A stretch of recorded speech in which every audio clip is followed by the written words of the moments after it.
নিজেকে বড় মনে করা এটা শয়তানের স্বভাব। কার স্বভাব? বিনয়ী হওয়া এটা নবীদের স্বভাব।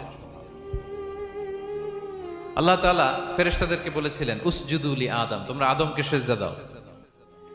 ফাসাজাদাল মালাইকা কুল্লুহুম, সবাই সিজদা দিল ইল্লা ইবলিস, কে ছাড়া? ইবলিস ছাড়া। সে নিজেকে বড় মনে করেছে, শয়তান।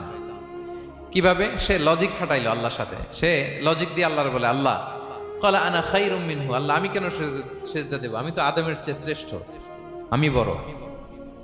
আল্লাহ বলতেছে তুমি বড়? কেমনে বড়?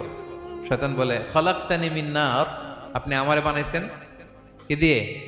আগুন দিয়ে। ওয়া খলাকতাহু মিন তিন, আর আদমকে বানিয়েছেন মাটি দিয়ে। কি দিয়ে? মাটি দিয়ে। আগুনের ধর্ম দাউ দাউ করে উপরের দিকে কি করে? ওঠে, আর মাটি ঢিলা রেখে দিলে নিচে পড়ে যায়।